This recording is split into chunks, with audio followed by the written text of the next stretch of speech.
اعوذ باللہ السمیع العلیم من الشیطان اللعین الرجیم حسبنا اللہ ونعم الوکیل ونعم المولا ونعم النصیر الحمد للہ المعروف من غیر رؤیت والخالق من غیر منصبت خلق الخلائق بقدرته واستعبد الأرباب بعزته وساود العظماء بجوده والصلاة والسلام والتحية والإكرام على البشير النذير السراج المنير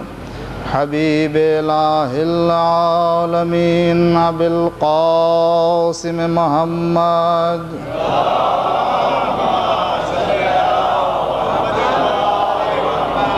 وعلى آله الطيبين الطاهرين المعصومين المظلومين المنتخبين المنتجبين الغر الميامين واللعنة الدائمة الباقية والمستمرة على أعدائهم أجمعين من الآن إلى قيام يوم الدين أما بعد فقد قال الله الحكيم في قرآن الكريم وقوله الحق بسم الله الرحمن الرحيم سلام على الياسين إنا كذلك نجزي المحسنين إنه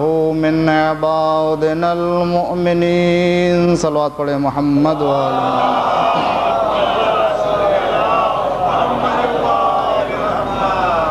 عزیزان گرامی، یہ آیت کریمہ جس کی تلاوت کا شرف حاصل کیا قرآن کی سورہ صافات کی 130ویں آیت کریمہ ہے،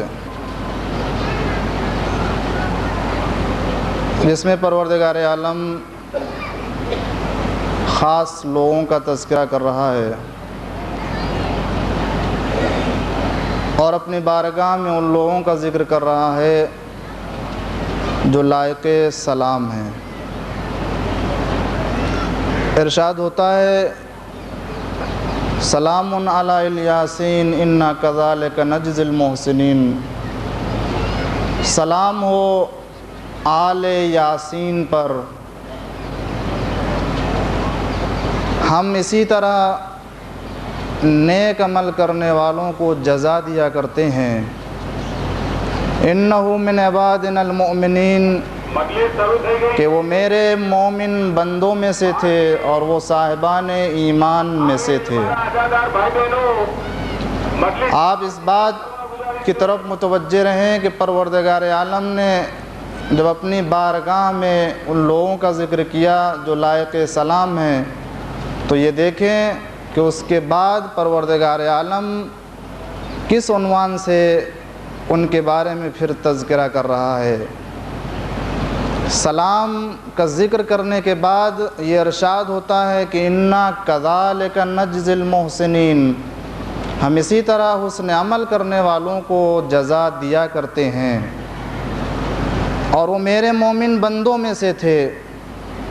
اس کا مطلب یہ ہے کہ بارگاہ خداوندی میں وہ لوگ جو قابل سلام ہیں وہ صاحب حسن عمل ہوتے ہیں اور صاحب ایمان ہوتے ہیں۔ اگر صاحب ایمان نہیں ہے اور اسی طرح سے صاحب حسن عمل نہیں ہے، نیک عمل کرنے والا نہیں ہے، تو بارگاہ خدا میں لائق سلام نہیں ہے۔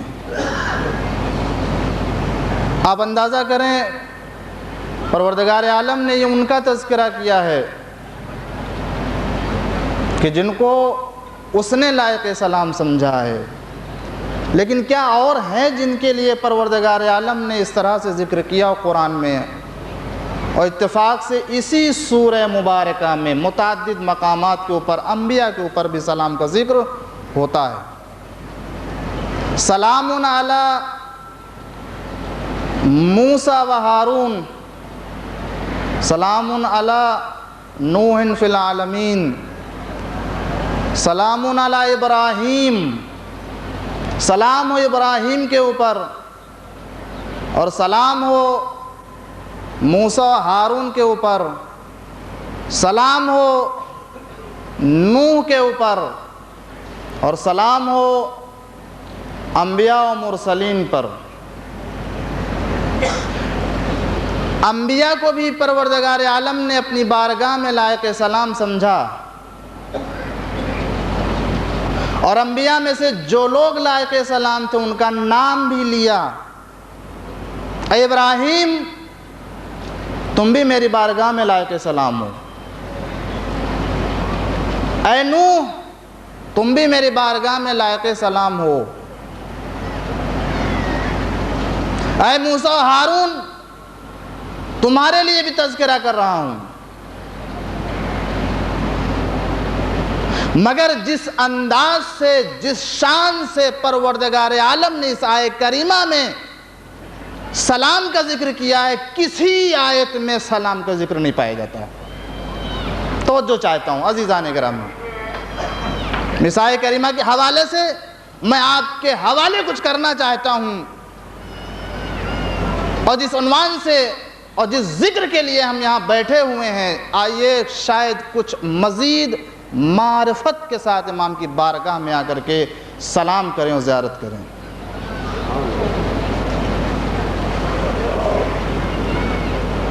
شاید یہی وجہ تھی کہ جب مامون نے امام رضا علیہ السلام سے دریافت کیا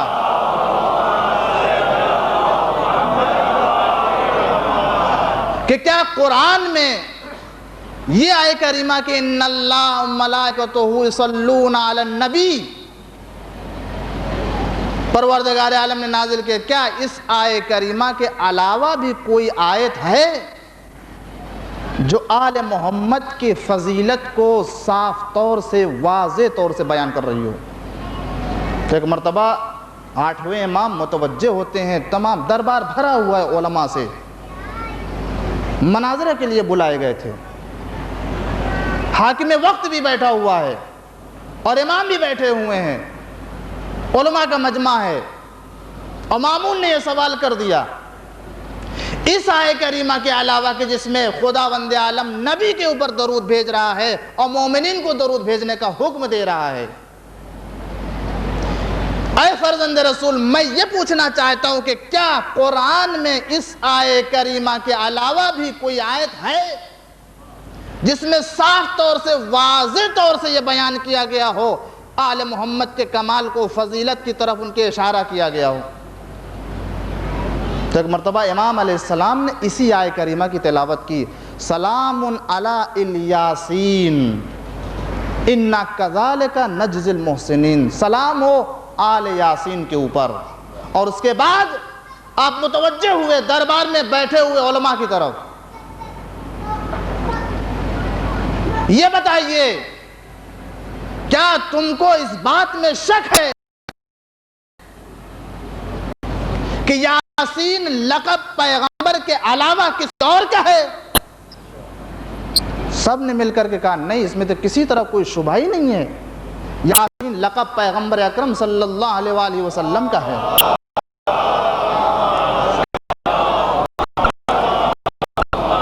تو ایک مرتبہ امام علیہ السلام متوجہ، جب تم یہ قبول کرتے ہو، جب یہ تسلیم کرتے ہو کہ قرآن میں جو الیاسین ہے یہ یاسین کہا جا رہا ہے اور یاسین لقب پیغمبر کا ہے، تو سمجھ لو قرآن میں پروردگار عالم نے اس انداز سے کسی نبی کے لیے سلام کا ذکر نہیں کیا ہے۔ یعنی نہ تو پروردگار عالم نے یہ کہا کہ سلام علی آل ابراہیم، سلام علی آل موسیٰ و ہارون، سلام علی آل نوح، نہ تو نوح کی آل کے اوپر سلام کیا ہے، نہ تو ابراہیم کی آل کے اوپر سلام کیا، نہ موسیٰ کی آل کے اوپر سلام کیا، نہ تو ہارون کے آل کے اوپر سلام کیا، اور اگر سلام کا ذکر کیا تو اس انداز سے کہ سلام علی الیاسین، آل یاسین کے اوپر سلام ہو۔ جب تم یہ قبول کرتے ہو کہ یاسین کے علاوہ، یاسین پیغمبر کے علاوہ کسی کا لقب نہیں ہے، تو پھر سمجھ لو نگاہ پروردگار میں جو عظمت و منزلت آل محمد کو حاصل ہو، کسی نبی کی آل کو حاصل نہیں ہے۔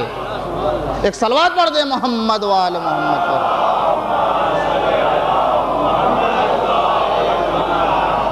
یہ نہ ہمارا استدلال ہے اور نہ ہمارے عقل کی سوچ ہے۔ عزیزان گرامی، یہ 8ویں امام نے، جس کی تفسیر میں پایا جاتا ہے، 8ویں امام نے بھرے دربار میں علماء کے سامنے، مامون کے سامنے ذکر کیا۔ نگاہ پروردگار میں جو عظمت آل محمد کو حاصل ہے، کسی نبی کے آل کو حاصل نہیں ہے۔ سلام علی الیاسین، سلام، اور یہ ایک عجب اور الگ بحث ہے کہ سلام علی الیاسین کیوں کہا، آل یاسین کیوں نہیں کہہ دیا۔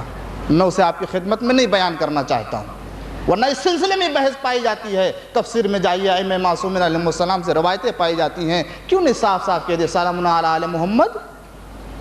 پروردگار عالم واضح طور سے اعلان کر دیتا۔ اگر یاسین لقب ہے پیغمبر کا تو پھر الیاسین نہ کہا جاتا، سلام علی آل محمد کہہ دیتا۔ اس کی علت بھی قرآن میں، اس کی تفسیر میں ائمہ معصومین علیہ السلام نے بیان کیا ہے۔ یہ الگ بحث ہے۔ تو اگر ہم بارگاہ ائمہ معصومین میں حاضر ہو کر کے ان پر درود بھیجتے ہیں، سلام کرتے ہیں، تو یہ سلام ہمارا انداز نہیں ہے، یہ پروردگار عالم کا بتایا ہوا انداز ہے۔ یہ پروردگار عالم نے ان کا ذکر کیا اس انداز سے جس کی ہم پیروی کر رہے ہیں، اور ان کی بارگاہ میں، ان کے مرقد پر آ کر کے، ان کے روضے پہ آ کر سلام کرتے ہیں، السلام علیک یا ابا عبداللہ، السلام علیک یا ابن رسول اللہ، فرزند رسول، آپ پر سلام۔ زیارت کرتے ہیں، زیارت اسی عنوان سے کہ انسان سامنے حاضر ہوتا ہے، ساری چیزوں سے توجہ ہٹا کر کے جس کی زیارت کر رہا ہوتا اس کی طرف توجہ لگائے ہوئے، ساری توجہ اس کی طرف ہے۔ اس کا مطلب کیا ہوتا ہے؟ اس کا مطلب عزیزان گرامی یہ ہوتا ہے کہ ہم اب آپ کے علاوہ کسی دوسری چیز کی طرف متوجہ نہیں ہو رہے، ساری توجہ ہماری آپ کے اوپر ہے۔ تو دین کے معاملے میں، دنیا کے معاملے میں سب کچھ آپ سے چاہتے ہیں، اور شاید پروردگار عالم نے اسی لیے حسین ابن علی کی زیارت میں سلام میں وہ خصوصیت عطا کی ہے جو کسی زیارت میں خصوصیت نہیں پائی جاتی۔ اس حوالے سے عزیزان گرامی، میں آپ کی خدمت میں کچھ بیان کرنا چاہتا ہوں، توجہ کریں، دیکھیں کہ حسین ابن علی کو پروردگار عالم نے کیا عظمت عطا کی ہے اور ان کی زیارت میں کیا خصوصیت پائی جاتی ہے۔ اگر ہم اس معرفت کے ساتھ امام کی زیارت کریں تو کتنا شرف بڑھ جاتا ہے ہمارے لیے۔ دیکھیں پروردگار عالم نے اپنے بندوں کے اوپر جتنے احکام واجب کیے یا مستحب کے عنوان سے بیان کیا ہے، اس کی کوئی نہ کوئی ایک حکمت ہے، واجب ہے، مستحب ہے، کسی حکمت سے راز سے خالی نہیں ہے۔ اور کوئی عمل اسلام میں، شریعت میں ایسا نہیں ہے عزیزان گرامی۔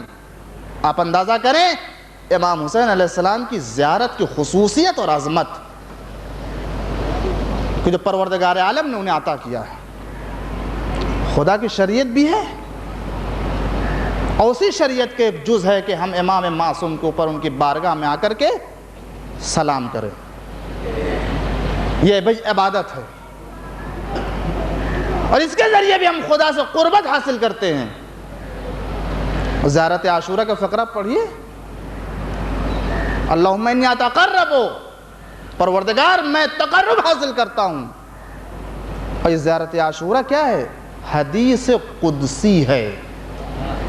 حدیث قدسی کا مطلب کیا؟ قرآن مقام اعجاز میں ہوتا ہے وہ بھی خدا کی طرف سے ہے، مگر فرق حدیث قدسی اور قرآن میں یہی ہے کہ معجزہ حدیث قدسی نہیں ہے بس، ورنہ خدا وند عالم کی طرف سے پیغمبر نے بیان کیا ہے۔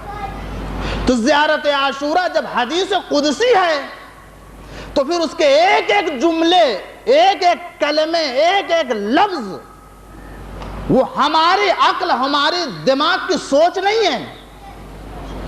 ہم جو کچھ کہتے ہیں زیارت عاشورہ میں پھر وہ کہتے ہیں جسے خدا نے تعلیم دیا ہے۔ اب اگر ہم سلام کرتے ہیں تو خدا کے بتائے ہوئے اور اس کی تعلیم دیے ہوئے طریقے سے سلام کرتے ہیں، اور اگر کسی سے برات اور نفرت کا اظہار کیا جا رہا ہے تو وہ بھی ہم خدا ہی کے بتائے ہوئے ذریعے سے کرتے ہیں۔ تو یہ جو انسان آتا ہے بارگاہ معصوم میں، زیارت کرتا ہے، یہ عبادت ہے، خدا سے تقرب حاصل کرتا ہے اس کے ذریعے۔ مگر میں یہ بیان کر رہا ہوں کہ پروردگار عالم نے واجب، مستحب کوئی بھی عمل جو اپنے بندے کے اوپر واجب کیا یا مستحب کیا ہے، اس میں سے کوئی بھی ایک ایسا عمل نہیں ہے کہ جسے انسان انجام دے اور دوسرے کسی واجب کا ثواب لے لے۔ چاہے نماز ہو یا روزہ ہو یا حج ہو، زکوٰۃ ہو، کوئی بھی عمل ہو، واجبات کی دنیا میں اگر آپ نے نماز ادا کیا تو نماز کا ثواب آپ کو ملے گا، اگر آپ نے روزہ رکھا تو روزے کا ثواب ملے گا۔ خدا نے آپ کو مستطیع بنایا، خدا نے آپ کو دولت سے مالا مال کیا ہے، مستطیع ہو گئے، صاحب مال ہو گئے، حج کریں گے، حج واجب ہے تو آپ حج کے فریضے سے آپ سبکدوش ہوں گے، حج کا ثواب ملے گا۔ آپ نے رائے خدا میں غلام آزاد کیا، آپ کو غلام آزاد کرنے کا ثواب ملے گا۔ آپ نے رائے خدا میں صدقہ دیا، آپ کو صدقے کا ثواب ملے گا۔ آپ نے خمس ادا کر دیا، آپ اس فریضے سے ادا ہو جائیں گے۔ دیگر جتنے واجبات ہیں اگر اسے انجام دیں گے تو اسی کا ثواب ملے گا۔ مستحبات کی دنیا میں آ جائیے، ہم نے کوئی مستحب عمل انجام دیا، دعائیں پڑھی، زیارتیں پڑھی ہیں، اس کا بھی ثواب ہم کو اسی انداز سے ملے گا۔ لیکن ایسا نہیں کہ آپ نماز پڑھیں روزے کا ثواب مل جائے، ایسا نہیں کہ آپ روزہ رکھیں حج کا ثواب مل جائے، ایسا نہیں کہ آپ حج کریں راہ خدا میں غلام آزاد کرنے کا ثواب مل جائے، ایسا نہیں کہ آپ خمس ادا کریں آپ کو صدقہ دینے کا ثواب مل جائے۔ اسی لیے علماء نے تاکید کیا اس بات کے لیے، دیکھو اگر واجبات یا مستحبات پائے جا رہے ہیں اور تم کو خدا نے توفیق دیا عمل کرنے کے لیے تو دیکھو چاہے جتنی فضیلت والا عمل کیوں نہ ہو، بڑے فضیلت والے عمل کو انجام دے کر کے چھوٹی فضیلت والے عمل کو چھوڑ نہ دینا۔ کیوں؟ اس لیے کہ جو خصوصیت اس عمل میں پائی جاتی ہے دوسرے عمل میں نہیں پائی جاتی ہے۔ چاہے جتنا بڑا عمل ہو، مستحب کے اعتبار سے، فضیلت کے اعتبار سے، کمال کے اعتبار سے بہت زیادہ خدا نے ثواب رکھا ہے اس میں۔ 2 رکعت نماز پڑھ لے فلاں وقت کے اوپر فلاں طریقے سے جنت واجب ہے، فلاں وقت میں انسان اتنا صدقہ دے دے، اسے کھانا کھلا دے، جنت میں اتنے گھر اسے مل جائیں گے، فلاں دعا پڑھ لے اور برابر پڑھتا رہے، دنیا سے ایمان کے ساتھ اٹھایا جائے گا۔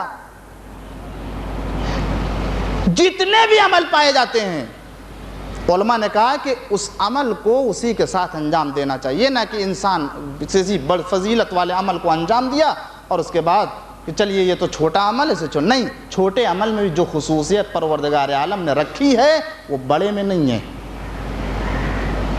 اسی لیے واجبات کی دنیا میں کوئی بھی واجب عمل دوسرے واجب عمل کی جگہ نہیں لے سکتا۔ تو واجبات کی دنیا میں، مستحبات کی دنیا میں کوئی ایسا عمل عزیزان گرامی نہیں ہے کہ جسے انجام دینے کے بعد اس کا ثواب حاصل کر لے۔ مگر عزیزان گرامی، پروردگار عالم نے حسین ابن علی کی قربانی کو دیکھتے ہوئے ان کی زیارت کو یہ شرف عطا کیا ہے۔ روایتیں پائی جاتی ہیں کہ جس نے حسین کی زیارت کر لی اسے نماز کا ثواب مل جائے گا، جس نے حسین کی زیارت پڑھ لی اسے روزے کا ثواب مل جائے گا، جس نے حسین کی زیارت کر لی راہ خدا میں غلام آزاد کرنے کا ثواب مل جائے گا، جس نے حسین کی زیارت کر لی اسے صدقہ دینے کا ثواب مل جائے گا۔ گویا اس نے سارے واجبات و مستحبات کے عمل کے ثواب کو حاصل کر لیا ہے۔ ایک صلوات پڑھ دیں محمد و آل محمد پر۔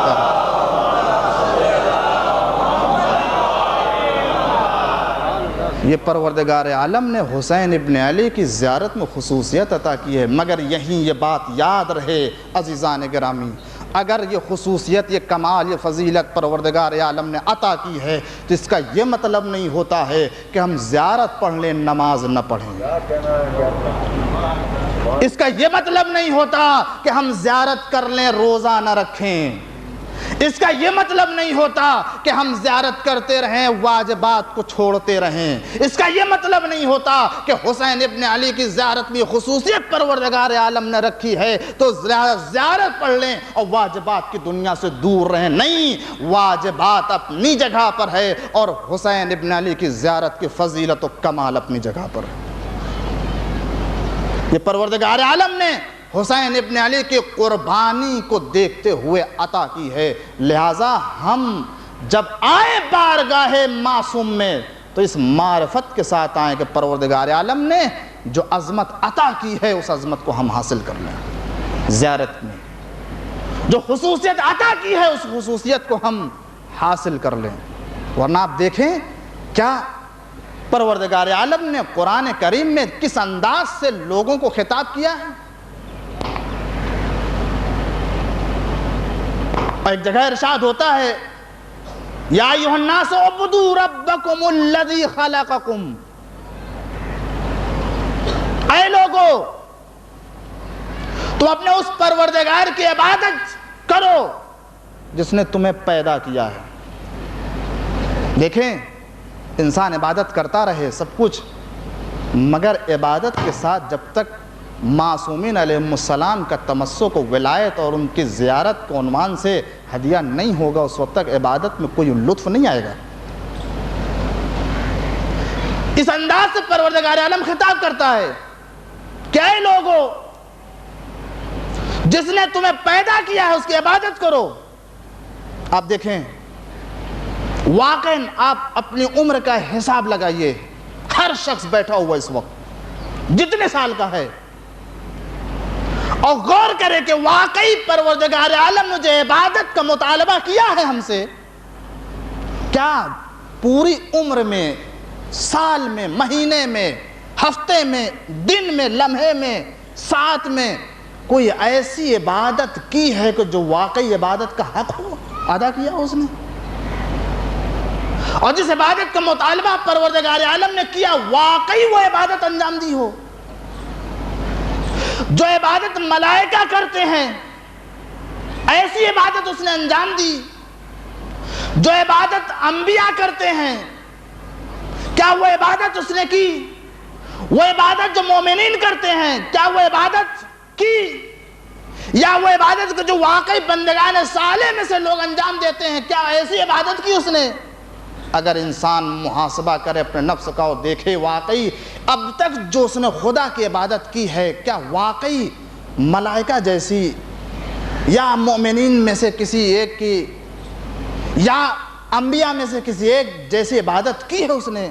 کوئی ایک لمحہ مجھے تو میری زندگی میں نظر نہیں آتا کہ میں نے واقعی عبادت کا حق ادا کر دیا ہو جس میں واقعاً خشوع خضوع پایا جاتا ہو، جس میں واقعاً انسان ساری توجہ مادیات سے ہٹا کر کے پروردگار عالم کی جانب لگا دی ہو، اور ساری عبادت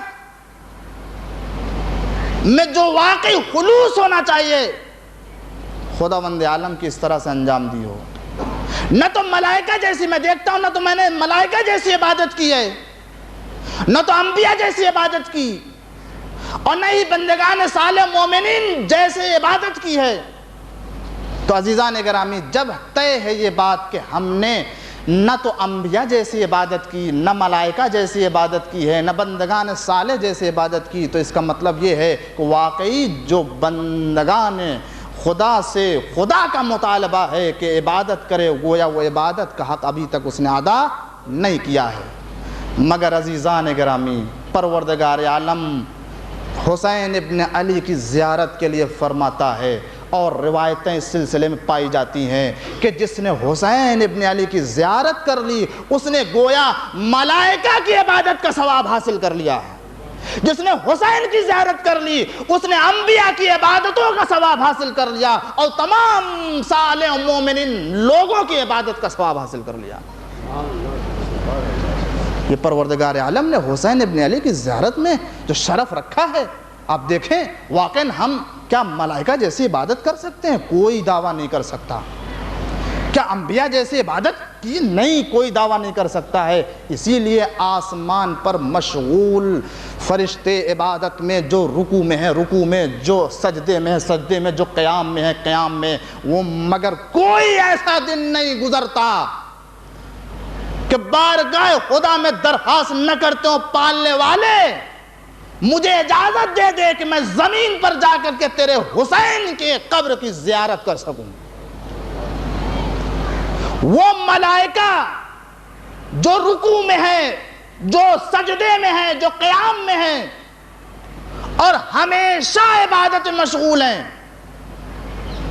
ان کی عبادت کا کیا کہنا، مگر وہ بھی بارگاہ خدا میں کہتے ہیں کہ اے خدا مجھے اجازت دے دے کہ زمین پر جا کے تیرے حسین کے قبر کی زیارت کروں۔ اس کا مطلب یہ ہے کہ نگاہ پروردگار میں جو عظمت زیارت حسین کی ہے، آسمان پر اس کی عبادت میں نہیں ہے۔ یہ ملائکہ درخواست کر رہے ہیں۔ آپ دیکھیں کہ حسین ابن علی کو یہ شرف یافتہ کیا ہے، مقام دیا ہے، کس وجہ سے؟ اور پھر اندازہ لگائیں عزیزان گرامی کہ جب ہم آئیں اس بارگاہ میں تو اس معرفت کے ساتھ آئیں کہ یہ وہ ذات ہے جسے پروردگار عالم نے عظمت عطا کی ہے، جس کی کسی زیارت میں نہیں عطا کی۔ میرے نگاہ جب زیارت کے روایتوں پر گئی تو عجیب عالم، چھٹے امام فرماتے ہیں ایک شخص آیا امام کی خدمت میں اور آنے کے بعد کہتا ہے فرزند رسول، آپ کی محبت اور آپ کی شفقت اور آپ کی ولایت نے مجھے آپ تک آنے پر مجبور کیا ہے۔ تو آپ سنیں گے امام نے کیا فرمایا۔ امام فرماتے ہیں کہ اے موسیٰ، تو خدا کی شکایت کر رہے ہو میری بارگاہ میں آ کر کے، اور اس ذات کی زیارت کے لیے کیوں نہیں جاتے کہ جن کی زیارت میری زیارت سے زیادہ حق رکھتے ہیں۔ ایک مرتبہ راوی کا بیان ہے کہ میں امام کی خدمت میں آئے، امام نے بیان کیا تو میں تعجب کرنے لگا، آخر اس وقت روئے زمین پر کون ہے امام سے بڑھ کر کے میری گردن پہ حق رکھتا ہو۔ بیان کیا فرزند رسول بتائیے کون ہے جس کی زیارت آپ سے بھی بڑھ کر کے زیارت ہے۔ ایک مرتبہ امام علیہ السلام نے فرمایا کربلا میں حسین ابن علی کی زیارت میری زیارت سے زیادہ فضیلت رکھتی ہے، اور تمہاری گردن پر اس وقت میری زیارت سے زیادہ حق ہے اس کا کہ تم اس کی زیارت کے لیے جاؤ۔ اس کا کہنے کا مطلب یہ ہے کہ واقعاً وقت کے اعتبار سے، زمانے کے اعتبار سے ثواب بڑھتا جاتا ہے زیارت حسین ابن علی کا، اور اسی لیے پانچویں امام نے فرمایا حسین کی اگر زیارت خوف و وحشت کے عالم میں کی جائے تو اس کا ثواب اور بڑھ جاتا ہے۔ جتنا خوف بڑھتا جائے گا زیارت کا ثواب بڑھتا جائے گا۔ اور ایک روایت تو عجیب دیکھی، اس میں امام فرماتے ہیں کہ جتنی بھی زیارتیں کی فضیلتیں بیان کی گئی ہیں، جتنے کمالات بیان کیے گئے، جتنا ثواب بیان کیا گیا، وہ ابھی مکمل ثواب نہیں بیان کیا گیا۔ تو میں یہ کہنا چاہتا ہوں کہ یہ پروردگار عالم جو اس انداز سے ذکر کر رہا ہے کہ سلام علی الیاسین، سلام علی یاسین کے اوپر،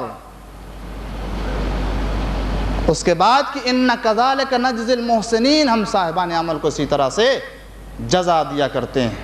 تو عزیزان گرامی، ہم اگر زیارتوں کے ساتھ میں حسن عمل بھی رکھیں، اگر ایمان کے ساتھ ساتھ نیکیاں بھی رکھیں، اگر بارگاہ معصوم میں آ کر کے زیارتوں کے ساتھ ساتھ ہم اعمال خیر بھی رکھیں، تو پھر اس زیارت کا شرف اور بڑھ جاتا ہے۔ پروردگار عالم اپنی بارگاہ میں اسے لائق سلام جانتا ہے جو صاحب حسن عمل ہے اور صاحب ایمان ہے۔ اور اس انداز سے عزیزان گرامی، پروردگار عالم وہ ہے کہ جو کسی کے نیک عمل کو ضائع نہیں کرتا ہے۔ وہ خدا کہ جس نے لوگوں کو پیدا ہی کیا اس لیے تاکہ یہ حسن عمل میں آگے بڑھے اور انسان کی مدد کرے اور بڑھ کر کے ایک بندے کی دستگیری کرے، وہ پروردگار عالم کیسے ہو سکتا ہے کہ کسی کے حسن عمل کو، نیک عمل کو ضائع کر دے؟ پروردگار عالم کسی کے نیک عمل کو ضائع نہیں کرتا، مگر آئے تو نیک عمل انجام دینے کے لیے، انسان آگے بڑھے تو نیک عمل کے لیے۔ 1,24,000 پیغمبر خدا نے ہدایت کے لیے بھیجے، اور اس امت کا شرف کیا ہے یہ دیکھیں۔ 1,24,000 پیغمبر میں 5 اولو العزم، 313 رسول، یہ سب بڑے بڑے، اور 5 اولو العزم میں بھی جو سب سے افضل وہ حضرت محمد مصطفیٰ صلی اللہ علیہ وآلہ وسلم کی ذات گرامی ہے۔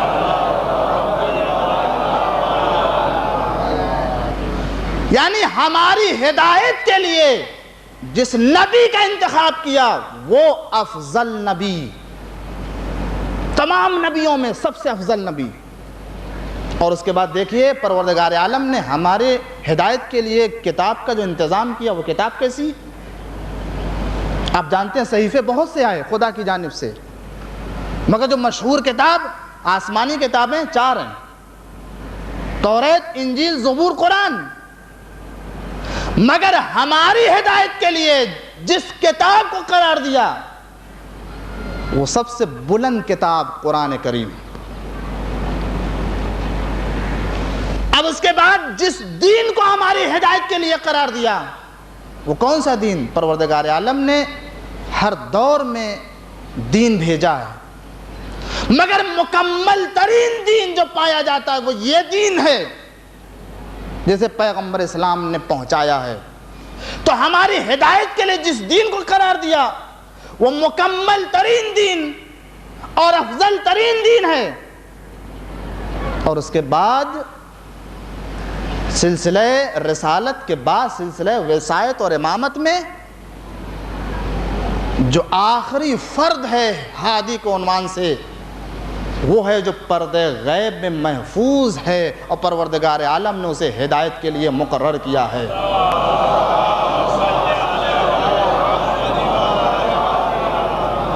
وہ ایسی ذات گرامی ہے کہ جس ذات سے بڑھ کر کے اس روئے زمین پر کوئی ذات نہیں ہے، جس کی وجہ سے زمین قائم ہے، آسمان قائم ہے، اور اگر نہ ہو تو دنیا تباہ و برباد ہو جائے۔ تو ہماری ہدایت کے لیے جتنی چیزوں کا انتظام کیا عزیزان گرامی، توجہ چاہتا ہوں، وہ ساری اعلیٰ قسم کی چیزیں۔ جس نبی کا انتخاب کیا وہ افضل نبی، اور جس دین کا انتخاب کیا بہترین دین، مکمل دین، اور جس کتاب کا اہتمام کیا وہ کتاب بھی بلند ترین کتاب جو قیامت تک باقی رہنے والی، اور جس امام کا انتخاب کیا وہ بہترین امام روئے زمین کے اوپر۔ تو اب آپ بتائیں، مثال کے ذریعے سے میں اسے اور واضح کر دینا تاکہ بچوں کے ذہن میں بھی بات پہنچ جائے۔ آپ اپنے بچے کی تعلیم کے لیے، تربیت کے لیے جب اسکول کا انتخاب کرتے ہیں تو کیا کرتے ہیں؟ آپ اپنے بچے کے تعلیم کے لیے بہترین اسکول کا انتخاب کرتے ہیں، اور اس کے بعد اگر ٹیوشن کے لیے ٹیچر کی ضرورت ہوتی ہے تو بہترین ٹیچر کا آپ انتخاب کرتے ہیں۔ اور جو کتاب ہوگی بہترین کتاب آپ لے کر کے آئیں گے بچے کے لیے، ہر طرح کے امکانات اپنے بچے کے لیے دیتے ہیں، اور تیاری کے لیے بہترین جگہ کا انتخاب کرتے ہیں تاکہ یہ بچہ اسٹڈی کرے اور بیٹھے مطالعہ کرے، کتاب پڑھے تو کسی طرح کو کوئی ٹینشن نہ ہو۔ اس کے لیے بہترین کمرے کا انتخاب کرتے ہیں۔ آپ بتائیں، آپ نے بہترین اسکول کا انتظام کیا، بہترین ٹیچر کا انتظام کیا، بہترین کتاب، بہترین کمرہ، ہر طرح کے امکانات سے آپ نے بچے کو بہرامند کر دیا۔ اب اس کے بعد اگر یہ بچہ ان تمام امکانات پانے کے بعد امتحان آئے اور امتحان میں معمولی نمبر سے کامیاب ہو تو آپ بتائیں، اگر معمولی نمبر سے کامیاب ہو، فیل نہیں ہو، معمولی نمبر، تو باپ کے دل پر کیا گزرے گی؟ باپ یہ کہے گا بیٹا اگر اتنے ہی نمبر سے کامیابی حاصل کرنا تو بہترین اسکول کے انتظام کرنے کی ضرورت نہیں تھی، اگر اتنے ہی نمبر سے تمہیں کامیاب ہونا تھا تو پھر اتنے بہترین ٹیچر کے انتظام کرنے کی ضرورت نہیں تھی، اگر تم کو اتنے ہی نمبر سے کامیاب ہونا تھا تو پھر تمہارے لیے اتنے تمام وسائل اکٹھا کر دینے کی ضرورت نہیں تھی۔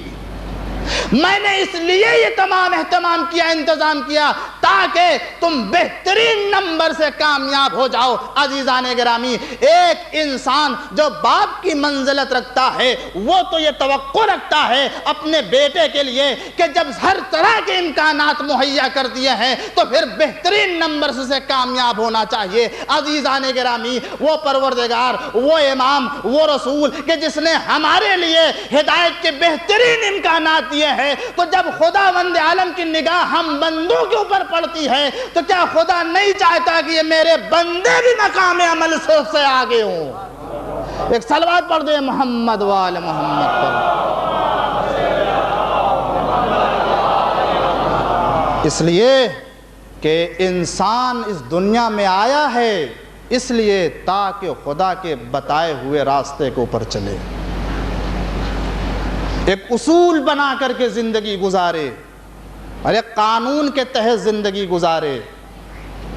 ایسے نہیں کہ آئے اور بے اصولی کی زندگی گزار کر کے چلا جائے۔ وہ خوش نصیب ہوتا ہے انسان کہ جو اصول رکھتا ہے زندگی کا اپنے، اور وہ بد نصیب ہوتا ہے جو اپنی زندگی میں کوئی اصول نہیں رکھتا۔ ہماری ہدایت کے لیے اور ہماری تعلیم و تربیت کے لیے اہل بیت علیہم السلام نے، خدا کے نبی نے کتنا اہتمام کیا ہے۔ اور ایک مرتبہ خطاب کر کے میں ان 5-6 جملوں کو آپ کی خدمت میں عرض کرنا چاہتا ہوں تاکہ اندازہ ہو سکے کہ اسلام کی تعلیم کیا ہے اور اہل بیت علیہم السلام ہم سے کیا چاہتے ہیں۔ عزیزان گرامی، ایک مرتبہ پیغمبر اسلام علی علیہ السلام کو خطاب کرتے ہیں، فرماتے ہیں یا علی حل تريد 600,000 کلمہ اور 600,000 درہم اور 600,000 شات۔ اے علی، کیا تمہیں 6 لاکھ درہم چاہیے میں عطا کروں، یا تمہیں 6 لاکھ کلمات چاہیے جسے میں عطا کروں، یا تمہیں 6 لاکھ گوسفند چاہیے اور میں اسے عطا کروں؟ اور اگر ہم آپ ہوتے ایسے موقع پر تو یقیناً اس میں سے درہم و دینار کو پسند کرتے کہ اللہ کے رسول مجھے درہم چاہیے، مگر آپ دیکھیں علی علیہ السلام نے کہا کہ اللہ کے رسول مجھے نہ درہم و دینار چاہیے نہ گوسفند چاہیے، بلکہ مجھے 6 لاکھ کلمات چاہیے۔ 6 لاکھ کلمات، توجہ چاہتا ہوں عزیزان کرام۔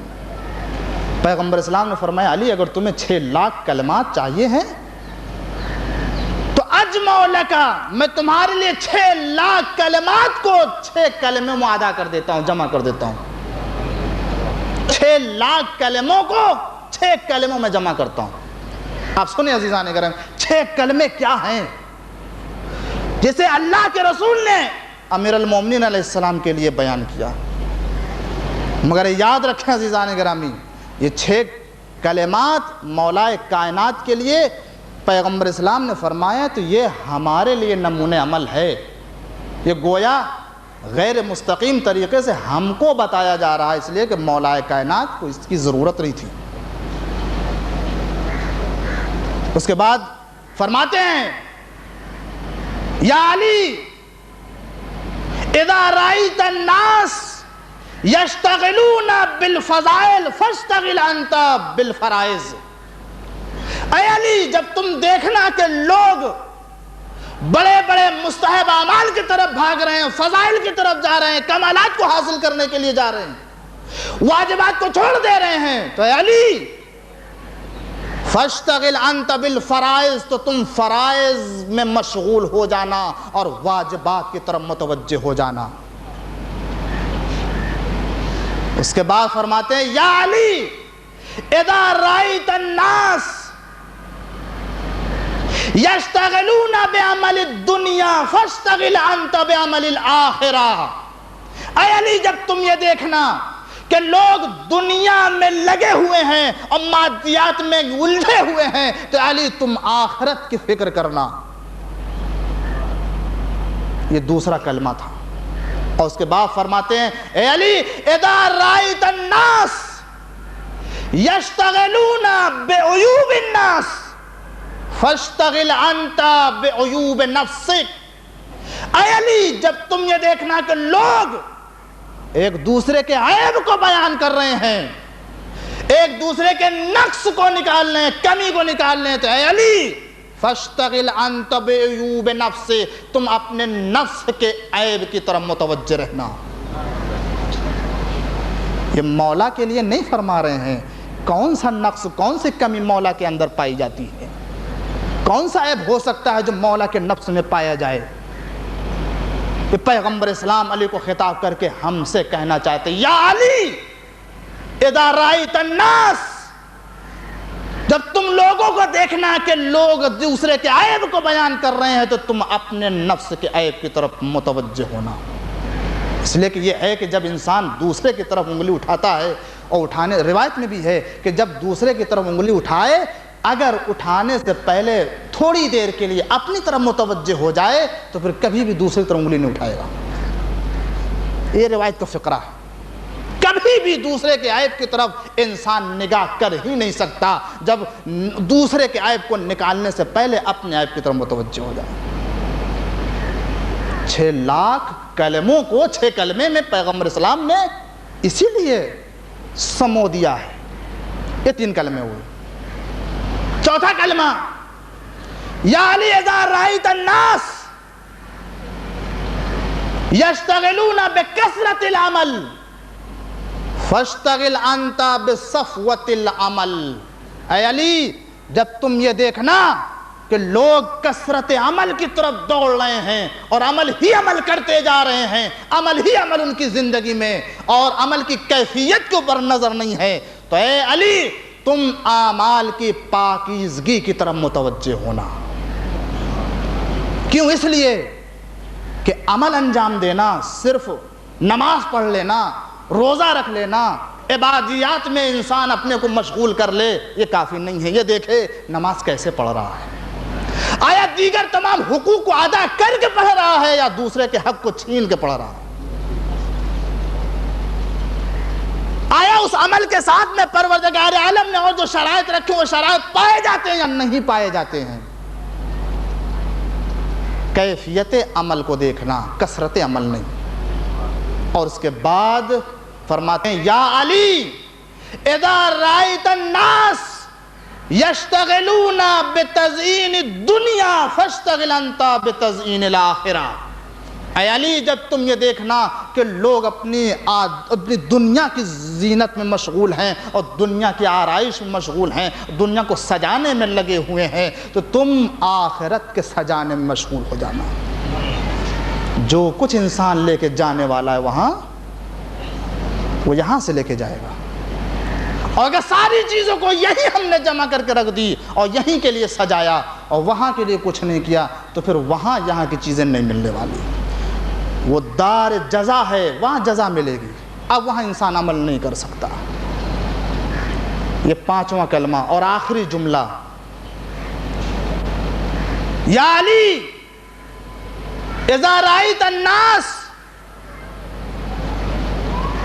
یتوکلون علی الخلق فتوسل انت بالخالق۔ اے علی جب تم یہ دیکھنا کہ لوگ ایک دوسرے کے اوپر اعتماد کرتے ہیں، توکل کرتے ہیں، تو اے علی تم اپنے خالق کے اوپر اعتماد کرنا، تم اپنے پروردگار عالم کے اوپر اعتماد کرنا۔ لوگ خدا کو بھول جاتے ہیں، لوگ مصیبتوں میں خدا کو فراموش کر دیتے ہیں، مگر اے علی ایسی منزل پر اور ایسے مقام پر تو اپنے خدا کو یاد کرنا۔ وہ خوش نصیب ہوتے جو ہر منزل پر خدا کو یاد کرتے ہیں۔ اور اہل بیت علیہ السلام کے جو تربیت یافتہ افراد ہوتے ہیں وہ ایسے ہی ہوتے ہیں کہ جو منزل پر خدا کو بھولتے نہیں ہیں، خدا کی طرف متوجہ رہتے ہیں۔ ایک شخص چلا جا رہا تھا، امام کے مکتب کے ایک شاگرد دیکھا، کہاں جا رہے ہو؟ کہا میرے کچھ مشکلات ہیں، پریشانیاں ہیں، میں حاکم شام کے دربار میں جا رہا ہوں تاکہ بیان کو اور اپنی مشکل کو اور اس کے بعد اس مشکلات سے حل اور نجات پا جاؤں۔ ایک مرتبہ امام کے شاگرد نے کہا ٹھہرو، رکا، کہا کہاں جا رہے ہو؟ کہا حاکم شام کے دربار میں۔ کہا یہ بتاؤ، یہ فکر کہ میں حاکم شام کے پاس جاؤں، یہ عقل میں، یہ ذہن میں بات آنا کہ میں حاکم شام کے پاس جاؤں، اپنی مشکل بیان کروں تاکہ مشکل حل ہو جائے، یہ بتاؤ کہ یہ تمہارے دماغ، تمہارے عقل میں اس طاقت کو کس نے دیا ہے جس کے ذریعے سوچ کہ تم امیر شام کے دربار میں جانا چاہتے ہو؟ کہا پروردگار عالم نے دیا۔ کہا تم نے مانگا تھا خدا سے؟ کہا نہیں، مانگا نہیں تھا، اس نے بغیر مانگے عطا کیا۔ کہا یہ پیر کہ جس سے تم چل کر کے حاکم شام کے دربار میں جاؤ گے، آخر بتاؤ یہ پیر کس نے دیے؟ کہا یہ پیر خدا نے دیے۔ کہا تم نے خدا سے مانگا تھا؟ کہا نہیں، مانگا نہیں تھا۔ کہا یہ بتاؤ یہ زبان کس نے دی جس سے تم حاکم شام کے دربار میں جا کر کے اپنی مشکل بیان کرو گے؟ کہا خدا نے دی۔ کہا تم نے خدا سے زبان مانگی تھی؟ کہا نہیں، مانگی نہیں تھی۔ ایک مرتبہ متوجہ ہوتا، دیکھیں اہل بیت علیہ السلام کے تربیت یافتہ ایسے ہوتے ہیں۔ ایک مرتبہ متوجہ کہ یہ بتاؤ اے اجلان کے بیٹے، اے فرزند اجلان، یہ بتاؤ تم کو خداوند عالم نے ساری نعمتیں عطا کی ہیں بغیر مانگے ہوئے، مگر تم اسے بھول کر کے، فراموش کر کے اسے اس کی بارگاہ میں جا رہے ہو جس کے پاس اپنا کچھ بھی نہیں ہے۔ ارے اس سے مانگو جس نے تمہیں سب کچھ عطا کیا ہے، وہ تمہاری مشکل کو بھی حل کر دے گا۔ ایک صلوات پڑھ دے محمد وعلی یا علی اذا رأیت الناس یشتغلون بعیوب الناس۔ جب دیکھنا کہ لوگ ایک دوسرے کے عیب کو بیان کر رہے ہیں تو فاشتغل انت بعیوب نفسک، تم اپنے نفس کے عیب کی طرف متوجہ ہونا۔ عزیزان گرامی، انسان اپنی اس چھوٹی سی زبان کے ذریعے، اس چھوٹی سی زبان کے ذریعے سے انسان کتنا بڑا گناہ کر جاتا ہے اور کتنا عظیم گناہ انسان کر جاتا ہے، اسے احساس نہیں ہوتا ہے۔ ایک چھوٹی سی زبان کے ذریعے چھوٹا سا کلمہ ادا ہو گیا کسی مومن کے خلاف، کسی بندے کے خلاف، اور اسے یہ اذیت مل گئی، پروردگار عالم اس دن اسے رحمت سے مایوس اٹھائے گا۔ چھوٹی سی زبان کے ذریعے سے انسان کتنا بڑا بڑا گناہ کر جاتا ہے اور اپنی عمر میں انسان کتنے الزامات لگا دیتا ہے ایک دوسرے کے اوپر، ایک دوسرے کی ذات کے اوپر، احساس نہیں ہوتا کہ میں نے کتنا بڑا جملہ کہہ دیا ہے۔ عزیزان گرامی، میں یہ کسی کے لیے نہیں کہہ رہا ہوں، خدا گواہ ہے، خدا شاہد، میں خود اپنے لیے کہہ رہا ہوں۔ میں خود اپنی عمر میں نے دیکھا ہے کہ واقعاً کبھی کبھی میری زبان سے بغیر سوچے سمجھے ایسا فقرہ ادا ہو گیا ہے کہ جو دوسرے کی اذیت کا سبب بنا، اور جبکہ وہی عیب، وہی نقص میرے اندر بھی پایا جا رہا تھا، مگر میں متوجہ نہیں ہوا اس کی طرف۔ انسان کبھی کبھی ایسا جملہ بھی ادا کرتا ہے زبان سے جس میں ظاہری طور سے کوئی عیب نہیں ہوتا اور نہ وہ غیبت کہی جاتی ہے، مگر پھر بھی انسان اس کے ذریعے سے ایسا گناہ کر بیٹھتا ہے کہ اللہ کی پناہ۔ آپ سنیں گے عزیزان گرامی، انسان کو ہلا دینے والا واقعہ، انسان کو اپنی جگہ سے بے چین کر دے۔